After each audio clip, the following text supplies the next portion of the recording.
तर मग ते तुमचं पेटंट अप्लिकेशन ग्रांट होईल. जर तुमचा रिप्लाय फाईल केल्यानंतर पण काही त्रुटी असल्या तर ते तुम्हाला कम्युनिकेट केलं जाईल आणि कम्युनिकेट केल्यानंतर तुमची एक हिअरिंग घेतली जाईल. मग हिअरिंगमध्ये तुम्हाला ते विचारलं जाईल की तुम्ही जे फाईल केलेलं आहे काय काय त्रुटी आहे, तुम्ही का बरं कंप्लीट नाही केल्या आणि काय प्रॉब्लेम आहे.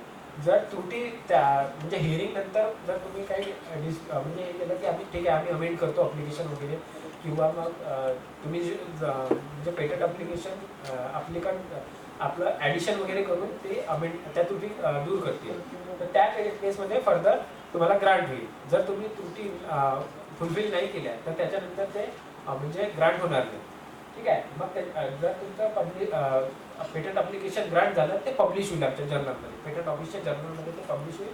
आणि मग त्याच्यानंतर जर त्याच्यानंतर पण कुणाला काही प्रॉब्लेम असली, अपोजिशन असलं, तर ते अपोजिशन फाईल करू शकतात पोस्ट ग्रँट. पण या केसमध्ये काय इंटरेस्टेड पार्टीज म्हणजे हे फाईल करू शकते अपोजिशन. कारण काय असते, तुम्ही फर्स्ट जेव्हा पब्लिकेशन होते ग्रांटच्या आधी जर पब्लिकेशन असतं ते कोणी पण करू शकते, एनी थर्ड पर्सन. पण जेव्हा अपोजिशन ग्रांट नंतर जर अपोजिशन फाईल करायचं असलं तर त्यांना एक स्टेटमेंट द्यावं लागते की तुम्ही का बरं अपोज करता, तुम्ही इंटरेस्टेड पार्टी का बरं आहे. एक तर तुम्ही कॉम्पिटिटर आहात आणि तुम्ही त्याच फील्डमध्ये काम करत असला आणि हे जे ग्रांट झालेलं पेटंट तुमच्या एक्झिस्टिंग पेटंटला किंवा एक्झिस्टिंग जे तुमचा प्रोडक्ट आहे त्याला जर तुम्हाला हार्म करत असेल आणि तुमच्याकडं प्रॉपर डॉक्युमेंटेशन असायला पाहिजे का तुम्ही हार्म केलं, म्हणजे का तुम्ही अपोजिशन फाईल करताय. ठीक आहे. तर हे झालं पेटंट प्रोसिक्युशन. नेक्स्ट आता आपण बघूया, आपण पेटंटबद्दल सगळं बघितलं. आता आपण बघूया डिझाईन्समध्ये काय असतात. तर डिझाईन्स म्हणजे काय असतात, डिझाईन म्हणजे ऑर्नामेंटल आणि aesthetic aspect of the article. म्हणजे हे फंक्शनल ॲस्पेक्ट कन्सिडर नाही केलं जात. म्हणजे जर तुम्ही एखादा टूथब्रश म्हटला तर त्याचं डिझाईन कन्सिडर केलं जाईल, पण त्याची अप्लिकेबिलिटी म्हणजे हे टूथब्रश कशासाठी वापरतात तो कन्सिडर नाही केलं जाईल. म्हणजे फंक्शनल ॲस्पेक्ट आपला डिझाईनमध्ये नाही येते. डिझाईन हे consist of 3D feature, 2D feature. 3D feature म्हणजे आपले शेप्स वगैरे असतात, किंवा मग 2D फीचर म्हणजे पॅटर्न्स, लाईन ऑफ कलर्स, या गोष्टी असतात. म्हणजे समजा तुमच्या माइंडमध्ये जर एखादं असं पाण्याची बॉटल वगैरे तुम्ही डिझाईन केली तर तुम्ही एक वेगळ्या पद्धतीने त्याला 2D किंवा 3D फॉर्मॅटमध्ये सबमिट करू शकता. ठीक आहे.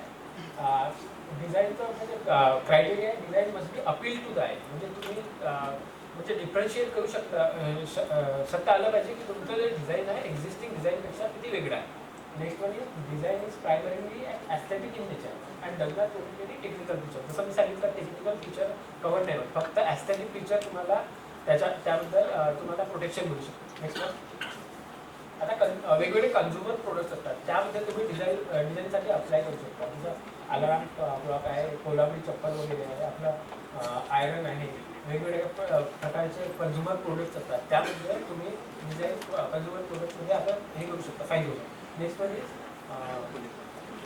Pharmaceutical products. म्हणजे तुमचे छोटे छोटे वायर्स वगैरे असतात, तुमच्या कॅप्सूल्स वगैरे असतात, सिरीज वगैरे असतात, या गोष्टी तुम्ही as a pharmaceutical product claim करू शकता.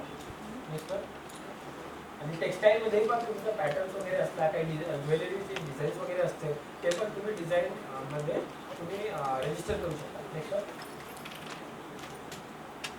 आता तुम्ही डिझाईन जर रजिस्टर केलं तर तुम्हाला काय काय म्हणजे ॲडव्हान्टेज मिळतात. जसं तुम्ही डिझाईन हे केलं काय म्हणतात रजिस्टर केलं तर तुम्ही ज्या क्लासमध्ये डिझाईन हे केलेलं आहे काय म्हणतात त्याला रजिस्टर केलं आहे, जसं तुम्ही टेक्स्टाईलमध्ये केलेलं आहे तर तुम्ही ते डिझाईन तुम्ही टेक्स्टाईलमध्ये वापरू शकता. आणि जर तुम्ही कन्झ्युमर प्रोडक्टमध्ये जर तुम्ही ते डिझाईन हे केलेलं असेल काय म्हणते रजिस्टर केलेलं असेल तर तुम्ही ते कन्झ्युमर प्रोडक्टमध्ये वापरू शकता. आणि जर तुम्ही डिझाईन रजिस्टर केलं असेल तर तुम्ही काय करू शकता, अनऑथराइज कॉपी आणि imitation of design by others. म्हणजे तुमचं जे डिझाईन ऑलरेडी रजिस्टर्ड आहे जर ते कोणी कॉपी करत असेल तर तुम्ही त्यांच्या अगेन्स्ट इन्फ्रिंजमेंट सूट वगैरे फाईल करू शकता. आणि तुम्ही लायसन्स किंवा ऑथराईज करू शकता कुठल्या थर्ड पर्सनला. तुम्ही ते तुमचा रजिस्टर्ड डिझाईन तुम्ही कुठल्याही कंपनीला वगैरे विकू शकता किंवा थर्ड पर्सनला तुम्ही लायसन्स करू शकता, किंवा तुम्ही ते सेल पण करू शकता. तुम्ही तुमचं जर कुठलं डिझाईन कुठल्या कंपनीला आवडलं असेल आणि ते त्यांना आवडत असेल आणि ते म्हणत असेल की आम्हाला हे आमच्या प्रोडक्टमध्ये वापरायचं असेल, आमच्या ब्रँडने विकायचं असेल तर ते तुम्ही त्या कंपनीला सेल करू शकता. आता फायलिंग प्रोसिजर कशी आहे, म्हणजे जसं तुम्ही पेटंट फाईल करू शकता ऑनलाईन किंवा ऑफलाईन, तसंच तुम्ही हे पण फाईल करू शकता डिझाईन ॲप्लिकेशन. एक तर तुम्ही डायरेक्टली इलेक्ट्रॉनिक फायलिंग करू शकता, इलेक्ट्रॉनिक फायलिंग ऑनलाईन फायलिंग होतं, किंवा मग फिजिकल फायलिंग करू शकता. तुम्ही 4 पेटंट ऑफिस डिझाईन ऑफिस आहेत आपले दिल्ली, मुंबई, चेन्नई, कलकत्ता तिथे. आणि मग तिथे फिजिकल फायलिंग केल्यानंतर डिजिटलायझेशन होतं आणि डिजिटलायझेशन झाल्यानंतर ते इलेक्ट्रॉनिक फॉर्मॅटमध्ये एक्झामिनेशनसाठी होतं, मग रजिस्ट्रेशन होतं आणि पब्लिकेशनसाठी पोस्ट रजिस्ट्रेशन होतं. नेक्स्ट आता अप्लिकेशन फीस 1,000 रुपये आहे इंडिव्हिज्युअलसाठी, स्मॉल एंटिटी आणि स्टार्टअपसाठी, आणि 4,000 म्हणजे कंपनीज वगैरेसाठी. यामध्ये पण तुम्हाला फॉर्म सबमिट करावं लागते आणि तुमचे जे डिझाईन आहे त्याचे 2 सेट्स ऑफ रिप्रेझेंटेशन फाईल करावं लागते. मग तुम्हाला पॉवर ऑफ अटॉर्नी फाईल करावं लागते, फॉर्म 21 फाईल करावं लागते. ठीक आहे. आणि मग असाइनमेंट डॉक्युमेंट, जर तुम्ही तुमचं डिझाईन कोणाला तरी असाईन केलेलं असेल तर तुम्ही असाइनमेंट डॉक्युमेंट सबमिट करायचे. त्यानंतर तुम्हाला फॉर्म 24 फाईल करावं लागेल. म्हणजे जर तुमचा स्मॉल एंटिटीचा स्टार्टअप असेल आणि तुम्हाला म्हणजे फीसमध्ये काही सवलत पाहिजे असेल तर तुम्हाला डॉक्युमेंटरी एव्हिडन्स द्यावं लागेल की तुमची स्मॉल एंटिटी आहे, आणि ॲफिडेविट द्यावे लागेल फॉर्म 24 सोबत. ही फायलिंग प्रोसिजर म्हणजे प्रोसिक्युशन आहे. फायलिंग ऑफ अप्लिकेशन म्हणजे तुम्ही एकदा फाईल केलं त्याच्यानंतर एक्झामिनेशन होईल, म्हणजे सेम पेटंटसारखीच प्रोसिजर आहे. मग तुम्हाला रिस्पॉन्स विदिन 6 मंथ फाईल करावा लागेल, आणि रिस्पॉन्स ॲक्सेप्टेड म्हणजे तुमचा रिस्पॉन्स म्हणजे ॲक्सेप्ट झाला असेल मग त्याच्यानंतर तुमचा सर्टिफिकेशन आणि मग रिन्युअल. जर तुमचा रिस्पॉन्स म्हणजे ॲक्सेप्टेड नसेल मग परत तुम्हाला एक्झामिनर एक इश्यू करेल, रिपोर्ट इश्यू करेल, आणि त्यानंतर मग तुम्हाला परत सबमिट करावं लागेल, हिअरिंग वगैरे होईल, आणि मग त्यानंतर तुमचं एकतर ग्रांट होईल किंवा रिजेक्ट होईल. मग तुम्ही जर रजिस्टर केलेलं असेल तुमचं काय म्हणतात त्याला डिझाईन, तर मग एकतर तुम्ही तुमच्या मार्कवर रजिस्टर म्हणून लिहू शकता, किंवा मग आय डी लिहू शकता, किंवा मग टी सिम्बॉल वापरू शकता. ठीक आहे. म्हणजे दुसऱ्यांना माहिती पडेल की तुम्ही ऑलरेडी हे डिझाईन रजिस्टर झालेलं आहे, तुम्ही यांची कॉपी करू शकत नाही. एकतर तुम्हाला कॉपी करायची असेल तर तुम्हाला लायसन्स घ्यावं लागेल त्यांच्याकडून. ठीक आहे. नाही आता बघ इम्पॉर्टंट टाईम नाही, म्हणजे जसं मी सांगितलं, जसं पेटंटमध्ये आता 6 महिन्याच्या आतमध्ये तुम्हाला रिप्लाय फाईल करावं लागतं, तसं सेम 6 महिन्याच्या आतमध्ये तुम्हाला रिप्लाय फाईल करावं लागतो. आणि जर तुम्ही 6 महिन्याच्या आतमध्ये रिप्लाय फाईल करू शकत नसाल मग तुम्हाला एक्सटेन्शन मिळू शकते 3 महिने, 3 महिने प्लस 3 महिने. ठीक आहे. म्हणजे तुम्हाला 6 महिन्याच्या आतमध्ये तुम्हाला एक्सटेन्शनसाठी अप्लाय करावं लागेल. मग जर तुम्ही म्हणजे तुम्हाला 3 महिन्याचं एक्सटेन्शन मिळेल. जर तुम्ही परत 3 महिन्याच्या आतमध्ये पण तुमचा रिप्लाय फाईल करू शकत नसाल परत तुम्हाला 3 महिन्याच्या आतमध्ये एक्सटेन्शनसाठी अर्ज करावा लागेल, आणि मग तसं करून तुम्हाला मॅक्झिमम 6 महिन्याचा एक्सटेन्शन मिळू शकतं रिप्लाय फाईल करायला. आणि टर्म ऑफ डिझाईन म्हणजे तुम्हाला इनिशियली 10 वर्षांचा म्हणजे व्हॅलिडिटी मिळतो तुमचा डिझाईन रजिस्टर केल्यानंतर. आणि जर परत 10 वर्षानंतर 5 वर्षासाठी एक्सटेन्शन पाहिजे असेल तर मग तुम्हाला 5 वर्षाचा एक्सटेन्शन मिळू शकते, पण तुम्हाला 10 वर्षाच्या आतमध्येच तुम्हाला एक्सटेन्शनसाठी फाईल करावं लागेल. नंतर आहे request for renewal to be file within 10 years. जसं मी सांगितलं 10 वर्षाच्या आतमध्येच तुम्हाला एक्सटेन्शनसाठी अर्ज करावा लागेल. आता बघूया आपण ट्रेडमार्क म्हणजे काय असते आणि ते कसं फाईल केलं जाते आणि त्यांचे कॉम्प्लिकेशन्स काय असतात आणि इम्प्लिकेशन्स काय असतात. The trademark is sign used to identify certain goods and services by specific persons or enterprises. म्हणजे ट्रेडमार्क एक आपल्या मार्केटमध्ये एक रेप्युटेशन आपल्या सर्व्हिसबद्दल किंवा आपल्या प्रोडक्टबद्दल जर ऑलरेडी एक्झिस्ट असेल आणि ते तुम्हाला सेव्ह करायचे असेल तर तुम्हाला एक ट्रेडमार्क फाईल करावं लागेल. आणि ट्रेडमार्क फाईल केलेला असेल तर तुम्हाला काय होतं तुम्ही म्हणजे आपले कॉम्पिटिटरपासून तुमचा प्रोडक्ट डिस्टिंग्विश करता येईल. म्हणजे जर तुम्ही एखादा कपड्यांचा ब्रँड वगैरे घेतला, म्हणजे लिवाईसचं जीन्स घेतला किंवा मग पेटीची जीन्स घेतली किंवा कुठल्याही एखाद्या जीन्सचं म्हणजे तुम्हाला आवडत असेल त्या जीन्सचं, ते तुम्ही डिस्टिंग्विश करू शकता की मला या पद्धतीचं म्हणजे कापड वगैरे या पद्धतीचं फिटिंग वगैरे आवडते. त्यामुळे मग तुम्ही एक रेप्युटेशन डेव्हलप करता तुमच्या प्रोडक्टबद्दल. तर तुम्ही ती केव्हा मिळते तुम्ही जर तुमचा ट्रेडमार्क रजिस्टर केलेलं असेल तर. आणि ट्रेडमार्कमध्ये काय काय असतं, एक तर वर्ड असते किंवा मग नेम असते किंवा सिम्बॉल असते किंवा मग डिव्हाइस असते किंवा मग any combination of their of. म्हणजे जसं तुम्ही वर्ड बघितलं असेल वेगवेगळे वर्ड्स असतात, जसं टाटा असते किंवा मग बाटा या पद्धतीचे नावं असतात किंवा नेम्स असतात वेगवेगळे जसं मॅकडोनाल्ड वगैरे, किंवा सिम्बॉल्स असतात किंवा मग डिव्हाइस असतात वेगवेगळे, जसं आपण कोका कोलाची बॉटल्स वगैरे बघितलेली आहे, ते डिझाईन रजिस्टर्ड आहे. Next one is provide exclusive monopoly, म्हणजे जसं तुमचा ट्रेडमार्क तुम्ही रजिस्टर्ड करता तर त्यामुळे तुम्हाला एक मोनोपोली मिळते, स्पेसिफिक क्लास ऑफ गुड्स, म्हणजे जे तुमची रेप्युटेशन तुम्ही डेव्हलप केलेली आहे तुमच्या प्रोडक्टमुळे किंवा तुमच्या सर्व्हिसमुळे, ती तुम्हाला प्रोटेक्ट करता येऊ शकते आणि ते एक मोनोपोली येते. Next allows a business to entity to build a public goodwill, म्हणजे जसं तुम्हाला बघितलं, म्हणजे कंपनीला यामुळे असं मिळतं की पब्लिक गुडविल डेव्हलप होते तुमच्या पब्लिक म्हणजे मार्केटमध्ये. आणि जर कस्टमरच्या पॉईंट ऑफ व्ह्यूनं बघितलं त्यांना ॲश्युरन्स मिळतो की मी जे प्रोडक्ट घेतो, या ट्रेडमार्कचा प्रोडक्ट घेत आहे त्यामुळे एक म्हणजे प्रॉपर सर्व्हिस किंवा एक प्रॉपर क्वालिटी ऑफ प्रोडक्ट मी विकत घेत आहे. आता आपण जसं बघितलं वेगवेगळे ट्रेडमार्क, जसं मी सांगितलं एकतर नाव असतात, जसं बाटा वगैरे, किंवा सर्टिफिकेशन मार्क्स म्हणजे बुल मार्क्स किंवा BIS हॉलमार्क, किंवा कलेक्टिव्ह मार्क जसं कॉन्फेडरेशन ऑफ इंडियन इंडस्ट्री ही एक म्हणजे संस्था आहे, त्यांचं एक कलेक्टिव्ह मार्क असतं, किंवा टॅगलाईन किंवा स्लोगन, जसं पेप्सीचं आधी होतं ये दिल मागे मोर, असं एक ट्रेडमार्क म्हणजे स्लोगन होतं, ती पण एक म्हणजे ट्रेडमार्क.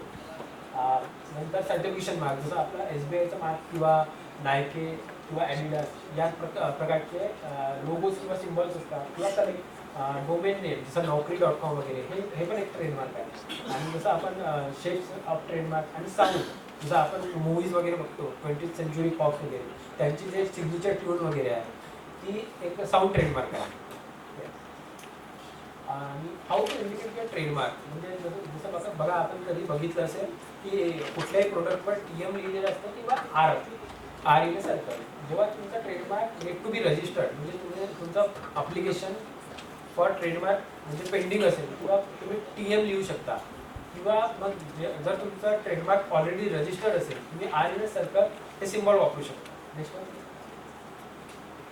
आता तुमचा जे ट्रेडमार्क तुम्ही रजिस्टर केलं पण तुम्ही प्रोटेक्ट कसं करू शकता, कारण तुम्ही रजिस्ट्रेशन प्रोसेस तर खूप म्हणजे सिम्पल आहे, पण जर तुम्ही ते तुमचा ट्रेडमार्क मेंटेन नाही करू शकलं का, कुठल्या कंडिशनमध्ये तुमचा मेंटेन नाही होतं, जसं बघितलं in case of non use, जर तुम्ही तुमचं ट्रेडमार्क रजिस्टर जर करून घेतलं पण ते तुम्ही यूज करत नसाल किंवा ते तुम्ही कुणाला असाईन किंवा सेल केलेलं नसाल तर त्या कंडिशनमध्ये तुमचा ट्रेडमार्क लॉस होऊ शकतो. दुसरं आहे नॉन रिन्युअल, म्हणजे जसं तुम्ही जसं आपण सांगितलं वर की ट्रेडमार्क इनिशियली 10 वर्षांसाठी असते, पण ते तुम्ही कंटिन्युअसली रिन्यू करू शकता, म्हणजे प्रत्येक 10 वर्षाच्या आतमध्ये तुम्हाला अप्लाय करावं लागेल ट्रेडमार्क ऑफिसला की आमचं जे ट्रेडमार्क एक्झिस्टिंग ट्रेडमार्क आहे त्याला आम्हाला कंटिन्यू करायचं आहे. तर त्या केसमध्ये तुम्हाला रिन्युअल फीस देऊन तुम्हाला तुमचं ट्रेडमार्क रिन्यू करावं लागेल. जर तुम्ही ते रिन्यू नाही केलं तर तुमचा ट्रेडमार्क लॉस होईल. ठीक आहे.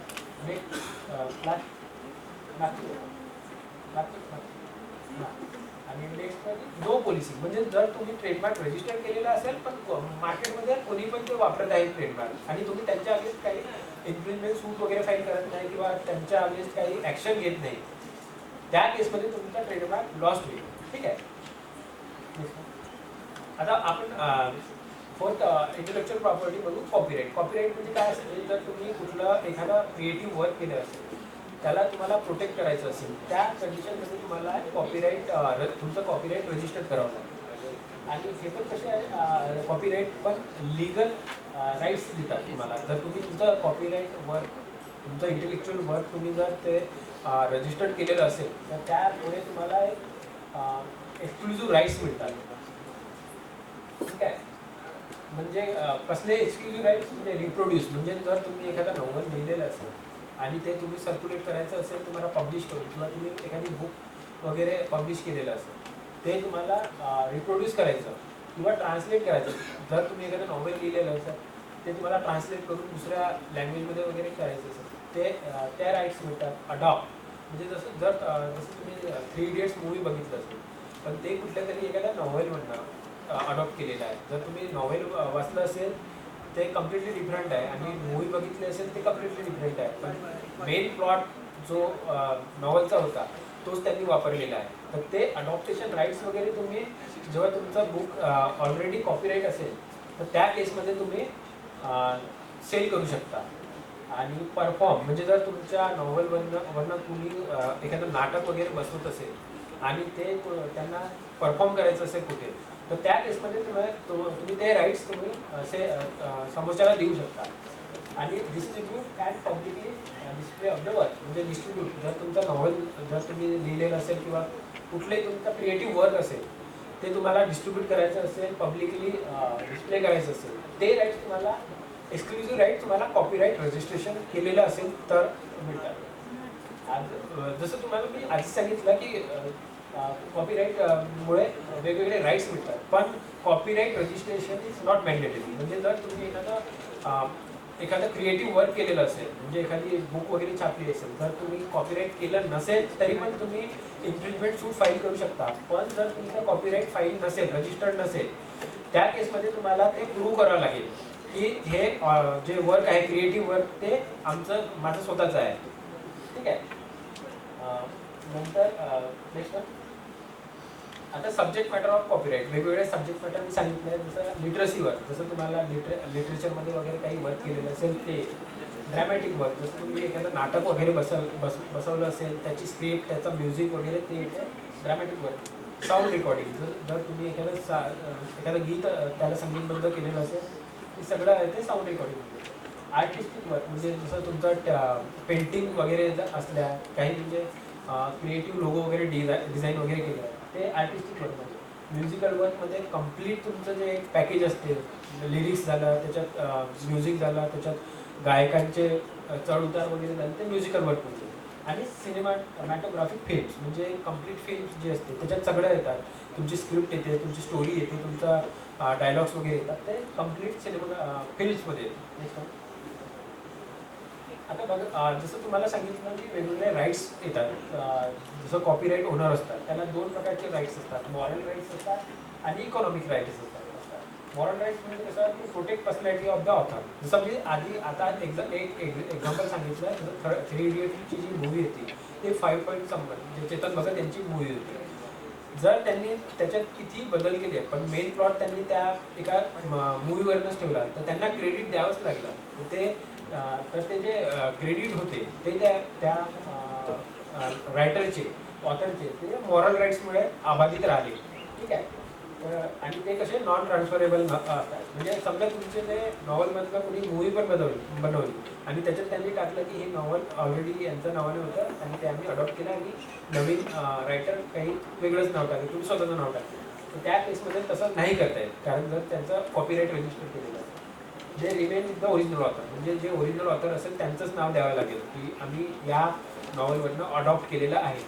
नेक्स्ट म्हणजे इकॉनॉमिक आहे, टू ब्रिंग इकॉनॉमिक बेनिफिट. म्हणजे तुमचं जे क्रिएटिव्ह वर्क आहे जर त्याला कमर्शियली एक्सप्लॉइट करायचं असेल तर ते ट्रान्सफरेबल राईट्स असतात. ते तुम्ही एकदा विकले तर ते मग जे ज्यांना विकले ते त्यांना कमर्शियली एक्सप्लॉइट करू शकतात. ते त्यांची मूवी बनवू शकतात किंवा ते म्हणजे ते असाइनमेंटनुसार असते. जर त्यांनी म्हटलं की आम्हाला मूवीसाठी तुमच्या क्रिएटिव्ह वर्कची गरज आहे, मग त्यानुसार ते म्हणजे ते राईट्स ट्रान्सफर करून घेऊ शकतात.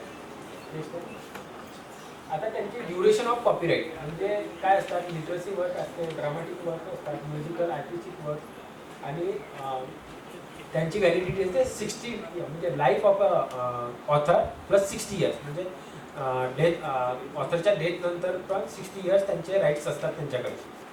ऑल अदर वर्क म्हणजे जर जर कुणी मरणोपर्यंत पब्लिश झालं असेल किंवा मग कोणाच्या गव्हर्नमेंट ऑर्गनायझेशनचं कुठलं वर्क असेल किंवा मग सिनेमा साऊंड रेकॉर्डिंग वगैरे असतील किंवा मग फोटोग्राफ्स असतील, त्यांच्यासाठी असते व्हॅलिडिटी असते 60 years from the date of registration. Next आता त्यांची फीस वगैरे काय असते कॉपीराईट रजिस्ट्रेशन वगैरे. जर तुम्ही कॉपीराईट फाईल केलेलं असेल आणि ते शेड्यूल 2 मध्ये दिलेलं आहे, type of copyright work fees literacy dramatic and artistic वर्कसाठी 500 रुपये फीस आहे आणि आर्टिस्टिक वर्कसाठी त्यांच्यासाठी 2000 रुपये फीस आहे.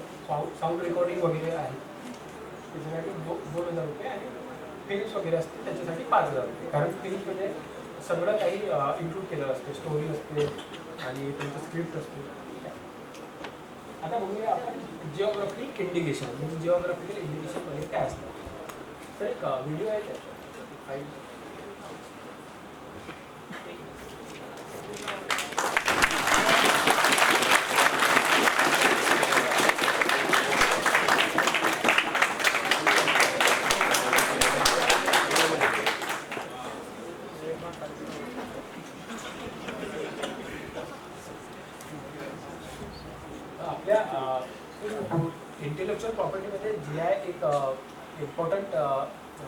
काय म्हणतात आस्पेक्ट आहे काय ते आता बघूया.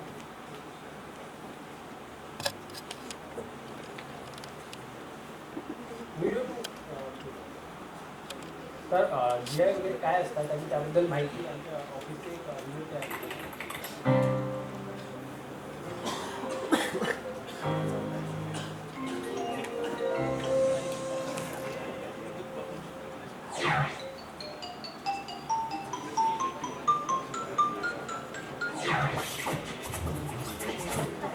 चिंदी चोर के साथ घमासान के बाद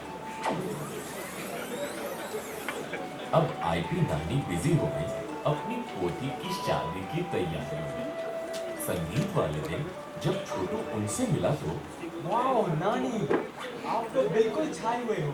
आपके सामने तो मधुबाला को भी कॉम्प्लेक्स हो जाए। ओए, मस्का लगाना बंद कर। ये बता तुझे क्या चाहिए? नानी, आपने तो मेरा दिल ही तोड़ दिया। क्या एक प्यारा सा लाडला सा बच्चा अपने नानी को कॉम्प्लीमेंट भी नहीं दे सकता। अच्छा चल, एक्सेप्ट किया तेरा कॉम्प्लीमेंट। अब बता तुझे क्या चाहिए? मुझे कुछ नहीं चाहिए, बस आपकी हाथ की वो स्पेशल वाली चाय पीनी है। बस इतनी सी बात के लिए इतना बड़ा मस्का? मस्का नहीं नानी, आप आज सचमुच बहुत ही रॉकिंग लग रही हो। ये साड़ी आप पर बहुत ही अच्छी लग रही है। अरे ये तो स्पेशल लखनवी चिकनकारी है। लखनवी चिकनकारी पूरी दुनिया में मशहूर है। ये अपनी खूबसूरत और बारीक एम्ब्रॉयडरी के काम के लिए फेमस है। लेकिन पता है इसकी सबसे बड़ी खासियत क्या है? क्या है? ये एक रजिस्टर्ड GI है। जीआई? वो क्या होता है नानी? GI का मतलब होता है जियोग्राफिकल इंडिकेशंस, हिंदी में जिसे भौगोलिक उपदर्शन कहते हैं। ये किसी समुदाय का बौद्धिक अधिकार है, वो विरासत जिन्हें प्रोटेक्ट और एनकरेज करने की बहुत आवश्यकता है। मुख्यतः इन टाइप्स में रजिस्टर्ड होती है natural goods, manufactured goods, textiles, handicrafts, food stuff.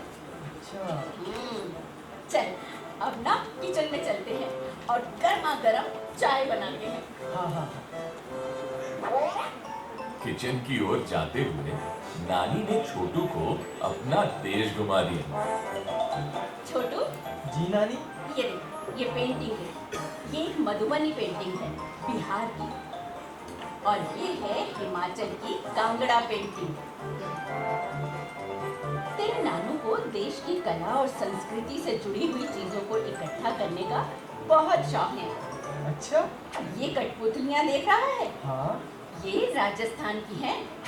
इसी तरह छत्तीसगढ़ से बस्तर ढोकरा, आंध्र प्रदेश से तिरुपति लड्डू, असम से मूंगा सिल्क, नागालैंड से नागा मिर्च और मध्य प्रदेश के बाघ प्रिंट, ये सब रजिस्टर्ड GIs हैं।